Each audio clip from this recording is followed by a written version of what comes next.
Very good morning students. आज हम लोग उन द्विघटक तंत्रों का अध्ययन करेंगे जो स्थायी यौगिक बनाते हैं। Two component systems which forms stable compound. ये तंत्र दो प्रकार के होते हैं। पहले प्रकार का है सर्वांगसम गलनांक वाले यौगिकों का बनना, formation of compounds with congruent melting point. तो आज हम स्टडी करेंगे वो तंत्र जो सर्वांगसम गलनांक वाले यौगिकों को बनाते हैं, formation of compounds with congruent melting point. वे यौगिक जो स्थिर ताप पर तीव्रता से द्रवित हो जाएं तथा द्रव और ठोस अवस्थाओं में इनके संगठन एक समान हो, वो कहलाते हैं सर्वांगसम गलनांक वाले यौगिक। कौन से यौगिक?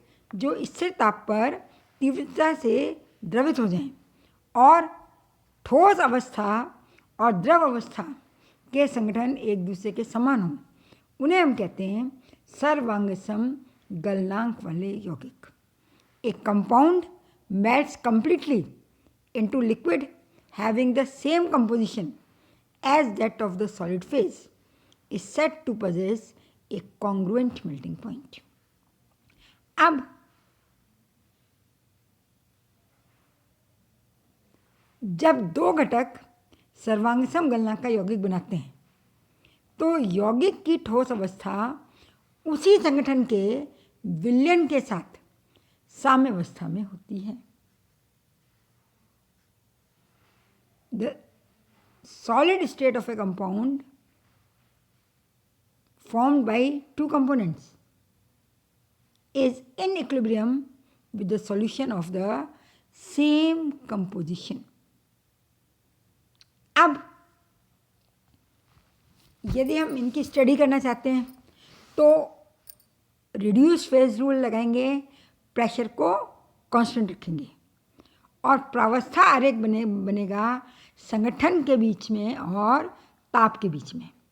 संगठन एक्स एक्सिस पर और ताप वाई एक्सिस पर, दोनों ही स्केल रहित या नॉन स्केलर। अब इसको समझाने के लिए हम एक एग्जाम्पल लेते हैं। हमने माना द्विघटक तंत्र दो घटकों ए और बी के मिलने से बनता है। यौगिक का ठोस रूप में शुद्ध घटकों की तरह एक विलेयता वक्र या हिमांक होता है जो प्रावस्था आरेख तीन वक्रों से मिलकर बनता है।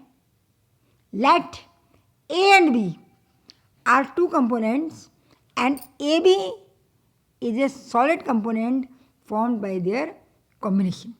दो घटक हैं A और B, ये मिलकर यौगिक AB बनाते हैं। In this system there are three different solid phase. तीन ठोस प्रावस्थाएं अलग अलग हो गई। कौन कौन सी? एक सॉलिड A, सॉलिड B और सॉलिड AB। इसके अलावा एक लिक्विड प्रावस्था भी होगी, द्रव प्रावस्था। अब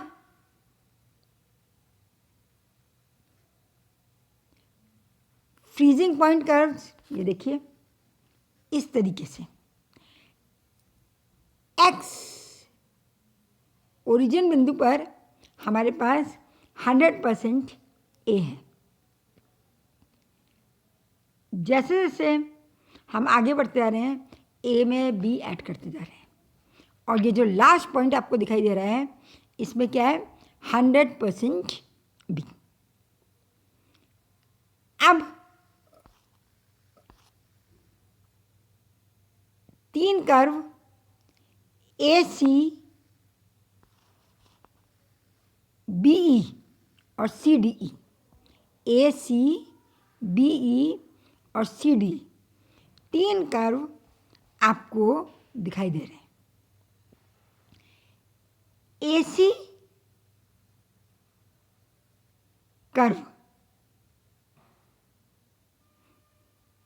के अलोंग सॉलिड A लिक्विड के साथ इक्विलिब्रियम में है।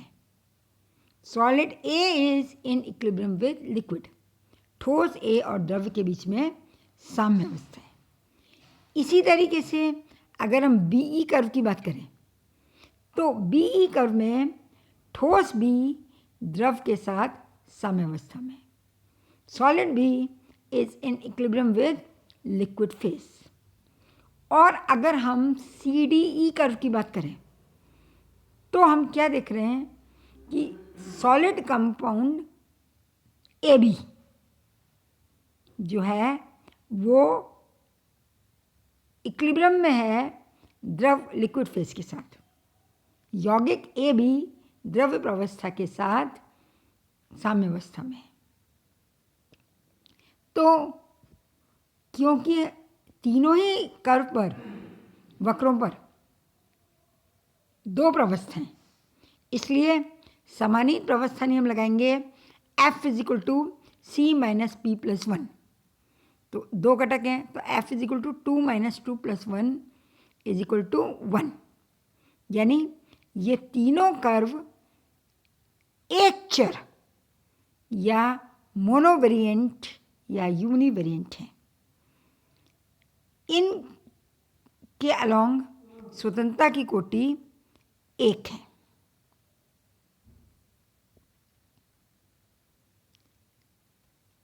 अब यदि हम AC कर्व की बात करें तो A बिंदु शुद्ध A का गलनांक है। जैसे जैसे हम इसमें B मिलाते जाते हैं तो ये गलनांक कम होता जाता है और ये AC वक्र के अलोंग बढ़ता है। अब C बिंदु पर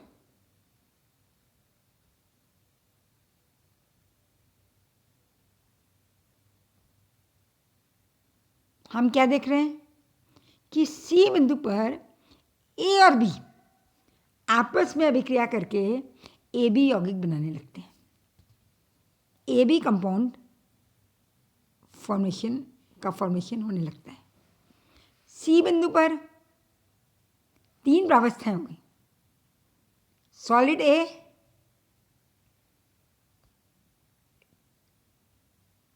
कंपाउंड AB और लिक्विड।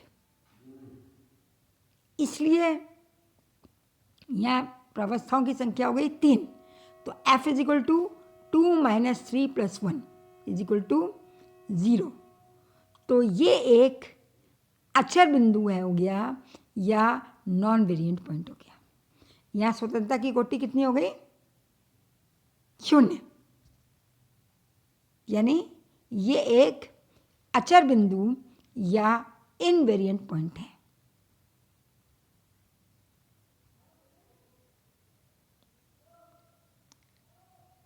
A और B क्या थे? घटक A और घटक B के गलनांक।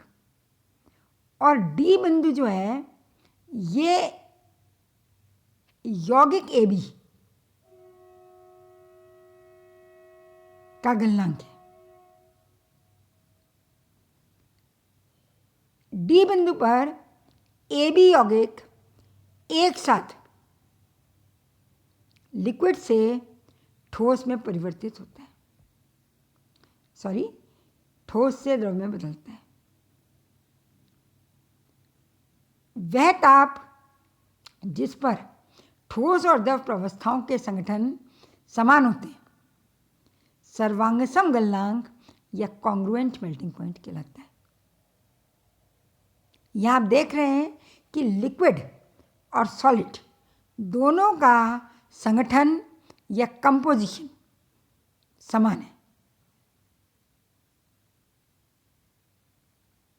तो डी बिंदु को हम कहेंगे सर्वांगसम गलनांक या कॉन्ग्रुएंट मेल्टिंग पॉइंट।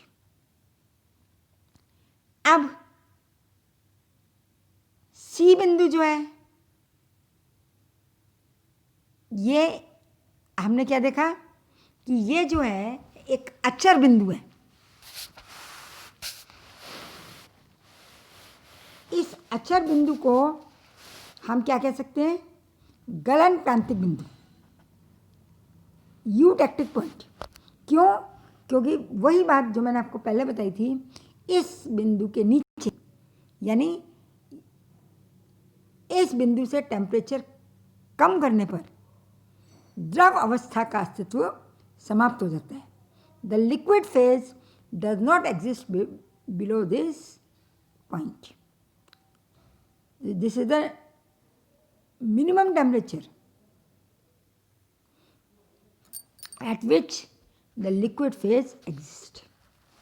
तो ये क्या हो गया? गलन क्रांतिक बिंदु। इसी तरीके से अगर हम बी की बात करें तो बी जो है शुद्ध बी का गलनांक है। जैसे जैसे इसमें ए मिलाते जा रहे हैं गलनांक कम होता जा रहा है। ई बिंदु पर आते ही ये आपस में अभिक्रिया करके ए बी यौगिक बनाते हैं, formation of A B compound. तो इस तरीके से ई बिंदु पर भी 3 प्रावस्थाएं हो गई। कौन कौन सी हो गई? Solid B, solid A B और लिक्विड। यहाँ भी स्वतंत्रता की कोटि कितनी हो गई? 0। तो पॉइंट ई भी जो है वो गलन क्रांतिक बिंदु या यूटेक्टिक पॉइंट है, यूटेक्टिक पॉइंट है। अब इस बिंदु के नीचे भी लिक्विड प्रावस्था का अस्तित्व समाप्त हो जाएगा। लिक्विड प्रावस्था हमें इस बिंदु के आगे नहीं दिखाई देगी। तो ये भी हमारा क्या हो गया? अचर बिंदु या इनवेरिएंट पॉइंट। स्वतंत्रता की कोटि 0। अब हम बात करते हैं एफ जी के नीचे वाला क्षेत्र। इस क्षेत्र में सॉलिड ए और कंपाउंड ए बी 2 प्रावस्थाएं। तो 2 प्रावस्था होने से स्वतंत्रता की कोटि कितनी होगी? 3 - 2 समानित नियम 1। तो यहाँ पर भी हमें केवल टेम्परेचर वेरिएबल को बताना पड़ेगा। कंपोजिशन निश्चित है, संगठन निश्चित है। सॉलिड ए मीन्स 100% ए, और कंपाउंड ए बी में भी ए और बी का अनुपात या ए और बी का संगठन निश्चित है। इसी तरीके से अगर हम एच आई के नीचे के क्षेत्र की बात करें तो इसमें सॉलिड बी और कंपाउंड ए बी है, यानी इनका संगठन भी निश्चित है। स्वतंत्रता की कोटि 1। इस तरीके से हम कह सकते हैं कि ये जो दोनों क्षेत्र हैं ये एक चर या मोनोवेरिएंट हैं। कर्व ए सी, सी डी, डी ई और बी ये भी मोनोवेरिएंट या एक चर है। बिंदु सी और बिंदु ई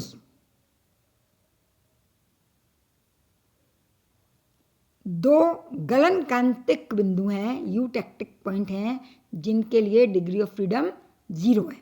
ये अचर या इनवेरिएंट हैं। और ए सी डी ई बी के बाहर का जो क्षेत्र है वहाँ केवल एक ही प्रावस्था है, इसलिए समानीत प्रावस्था नियम से रिड्यूस फेज रूल लगाएंगे, स्वतंत्रता की कोटि 2। अगर खाली लिक्विड है द्रव अवस्था तो हमको टेम्परेचर और संगठन दोनों ही बताना पड़ेगा। अब यदि हम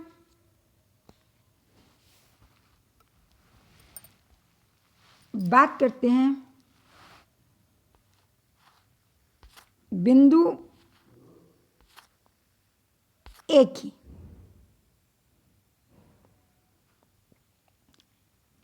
बिंदु ए पर ये देखिए फिगर में, दिस जस्ट सी, ये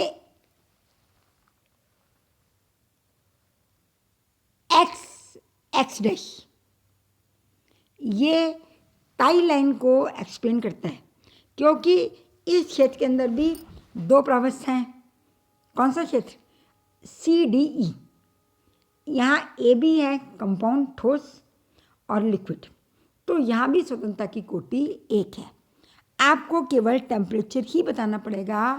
कंपोजिशन आप टाई लाइन की सहायता से ज्ञात कर सकते हैं, जैसा कि हमने पहले सिस्टम्स में देखा।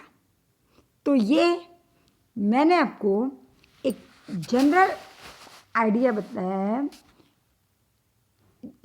उन तंत्रों का जिनमें दो घटक हैं और वो आपस में मिलकर अभिक्रिया करके ठोस यौगिक का निर्माण करते हैं, और जो कि एक निश्चित संगठन पर बिना संगठन में परिवर्तित हुए द्रव अवस्था से ठोस अवस्था में परिवर्तित होता है।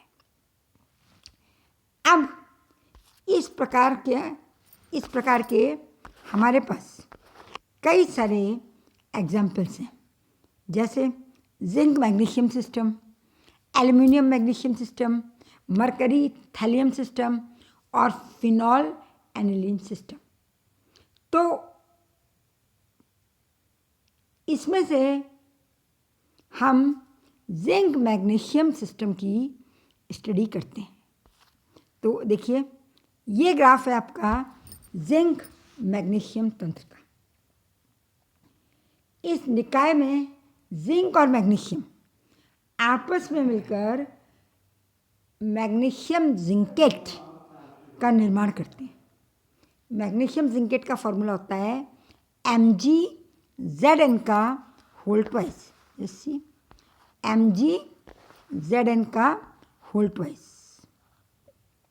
ये आपको मैग्नीशियम जिंक मैग्नीशियम सिस्टम का प्रावस्था आरेख दिखाई दे रहा है। मैग्नीशियम जिंकेट में मैग्नीशियम होता है 79% और जिंक होता है 21%। Magnesium zincate consist of 79% magnesium and 21% zinc.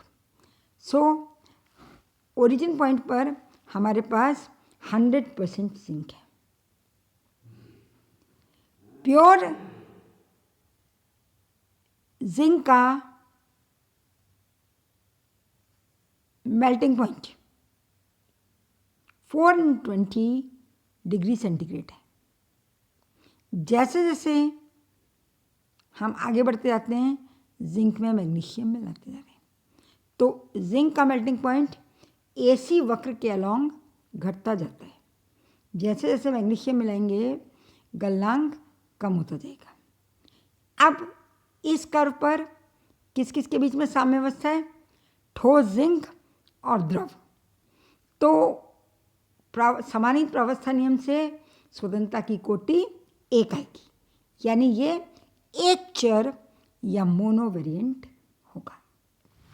BC curve की बात करते हैं हम, तो BC कर्व के अलोंग क्या है? B पर शुद्ध मैग्नीशियम है। शुद्ध मैग्नीशियम का गलनांक मेल्टिंग पॉइंट 650 डिग्री सेंटीग्रेड है। जैसे जैसे मैग्नीशियम में जिंक मिलाते जा रहे हैं, BC वक्र के अनुदेश BC वक्र के अलोंग गलनांक कम होता जाएगा। इस कर्व कहाँ तक, ई बिंदु तक। इस बिंदु पर इस वक्र के अनुदिश भी दो प्रवस्थाएं, ठोस, मैग्नीशियम और लिक्विड। तो स्वतंत्रता की कोटि क्या होगी, एक। ये भी एक चर या मोनोवेरिएंट है। अब हम बात करते हैं सीडी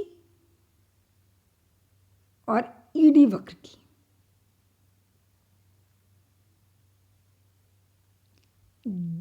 जैसे जैसे हम डीसी की ओर जाते हैं,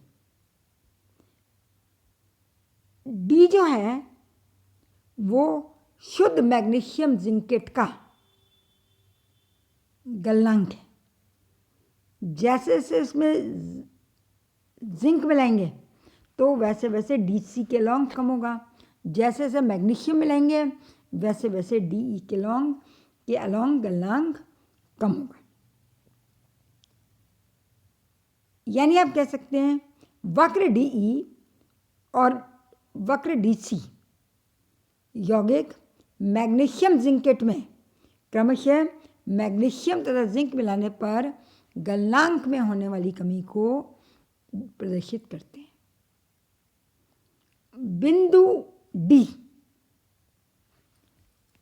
पर ठोस तथा द्रव दोनों प्रावस्थाओं का संगठन mgZn² के अनुरूप होता है। यानी बिंदु डी पर ठोस प्रावस्था का संगठन भी कितना होगा, mgZn², यानी 79% मैग्नीशियम और 21% जिंक। और जो द्रव अवस्था होगी उसका संगठन भी यही होगा। इसलिए बिंदु डी क्या कहलाएगा, सर्वांगसम गलनांक। Point D is the congruent melting point of magnesium zincate. Here the composition of solid and liquid phase are same, which is according to composition of magnesium zincate mgZn², that is 79% magnesium and 21% zinc. अब बिंदु सी और ई, यहां पर तीन प्रावस्थाएं। बिंदु सी पर है solid zinc, magnesium zincate और लिक्विड। इसी तरीके से बिंदु ई पर है magnesium solid, magnesium zincate solid और लिक्विड। तो यहाँ समानीत प्रावस्था नियम रिड्यूस फेज रूल से स्वतंत्रता की कोटि 0, 3 - 3 = 0। तो ये अचर बिंदु हैं, they are invariant point where the degree of freedom is 0। इनको हम गलन क्रांतिक बिंदु या यूटेक्टिक पॉइंट भी कहेंगे। क्यों? क्योंकि सी बिंदु के नीचे द्रव प्रावस्था का अस्तित्व नहीं है। इसी तरीके से ई बिंदु के नीचे भी द्रव प्रावस्था का अस्तित्व नहीं है। Below C and E point there is no existence of liquid phase, so they are also known as eutectic point या गलन क्रांतिक बिंदु। अब यदि हम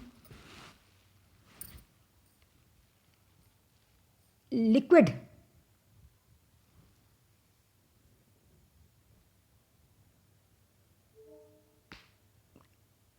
जिंक मैग्नीशियम मिक्सचर को ठंडा करें, जो कि होमोजीनियस मिक्सचर है, और मान लीजिए उसका कंपोजिशन हम किससे प्रदर्शित कर रहे हैं, एक्स से, तो जैसे जैसे टेम्परेचर घटता जाएगा वैसे वैसे ये एक्स वाई के अनुरूप घटता जाएगा। जैसे ही ये वाई बिंदु पर आएगा तो क्या है, ठोस यौगिक। कौन सा ठोस यौगिक? मैग्नीशियम जिंकेट गलित में से पृथक होना शुरू हो जाएगा। जो मेल्ट है उसमें से मैग्नीशियम जिंकेट सेपरेट होना शुरू हो जाएगा। अब इस समय तंत्र में क्या है, दो फेजेज हो गई, दो प्रवस्थाएं हो गई, एक तो लिक्विड और एक मैग्नीशियम जिंकेट। तो ये कैसा हो गया, ये एक चर या मोनोवेरिएंट हो गया। अतः ताप कम करने पर गलित का संगठन वक्र एक्स वाई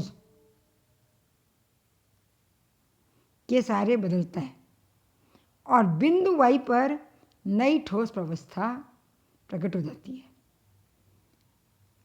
अब इस वाई पॉइंट पर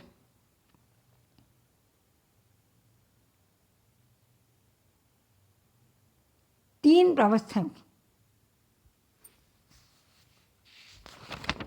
वाई पॉइंट पर तीन प्रावस्थाएं हुई। कौन कौन सी, एक तो द्रव,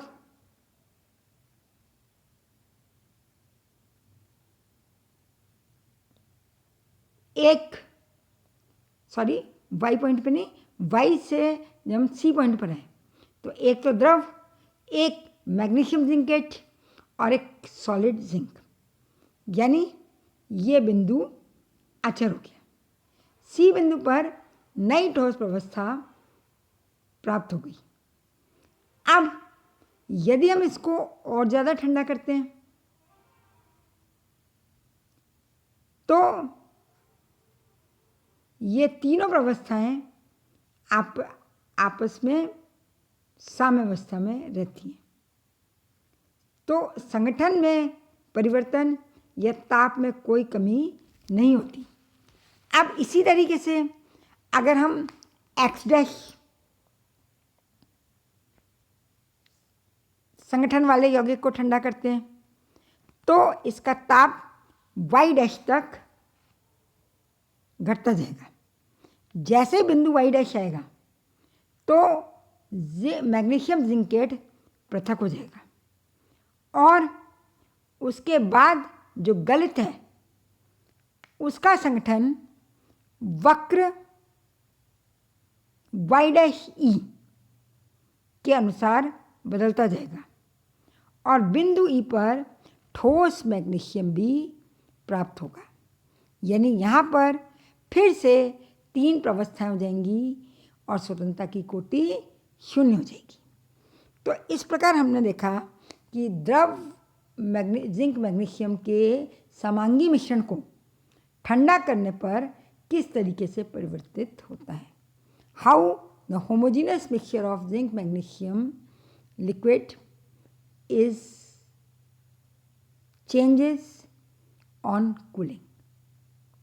तो ये था हमारा जिंक मैग्नीशियम तंत्र या जिंक मैग्नीशियम सिस्टम, जो कि एग्जाम्पल है two component system which form stable compound having congruent melting points. अब इसी तरीके का एक एग्जाम्पल हम और लेंगे नेक्स्ट टर्न पर, फेरिक क्लोराइड वाटर सिस्टम, जिसमें फेरिक क्लोराइड और वाटर आपस में विक्रिया करके एक से ज़्यादा कंपाउंड बनाते हैं और सभी यौगिकों के सर्वांगसम गलनांक या कॉन्ग्रुएंट मेल्टिंग पॉइंट होते हैं। तो आज के लिए बस इतना ही। Thank you.